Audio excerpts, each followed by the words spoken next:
નમસ્કાર દર્શક મિત્રો, હું જપન શાહ, કાનમ એક્સપ્રેસ ન્યૂઝમાં આપનું સ્વાગત છે। જોઈએ આજના મુખ્ય અને મહત્વના સમાચાર।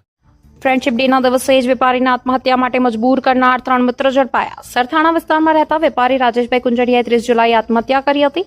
પોલીસ તપાસમાં સામે આવ્યું કે 3 મિત્રોએ 17.32 લાખ ઉછીના લીધા બાદ પરત ન કરી મ્યુલ એકાઉન્ટ ખોલાવી સાયબર ફ્રોડમાં ફસાવાની ધમકી આપી હતી।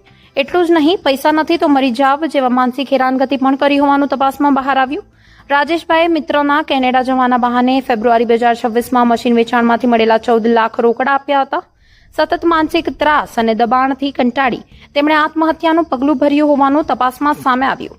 પોલીસે કેસમાં કાર્યવાહી કરી ફ્રેન્ડશિપ ડેના દિવસે જ ત્રણેય આરોપી મિત્રને ધરપકડ કરી આગળની તપાસ શરૂ કરી। રિપોર્ટર સાગર સોલંકી, સુરત।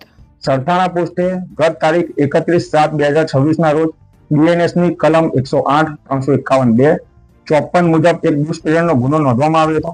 આ સમગ્ર બનાવની હકીકત એવી હતી કે ફરિયાદી શ્રી ભાવિકાબેન કુંજડિયા, જેમના પતિ શ્રી જેઓ મરણ ગયેલ છે, તેમનું નામ છે રાજેશભાઈ કુંજડિયા, જેમના દ્વારા એમના મિત્રો 3 મિત્રો છે, જેમનું નામ છે ઘનશ્યામભાઈ નકુમ, દીક્ષિત ગરસંડિયા, આશીષ રૂપે દાદી આહિર, જેમને હાથ ઉછીના પૈસા આપવામાં આવ્યા હતા, જેની ટોટલ અમાઉન્ટ હતી 17,32,000 રૂપિયા।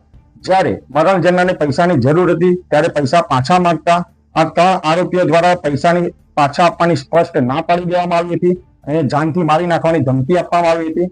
આ દબાણના કારણે મરણ જનારે પોતે ઘરમાં અનાજમાં નાખવાની દવા પીને સુસાઇડ કર્યું હતું અને સારવાર દરમિયાન તેઓ મૃત્યુ પામ્યા હતા। અને આ બનાવ હકીકતને ધ્યાનમાં લઈને સરથાણા પોસ્ટે ગુનો નોંધવામાં આવેલો છે તથા હાલ એની તપાસ ચાલુ છે।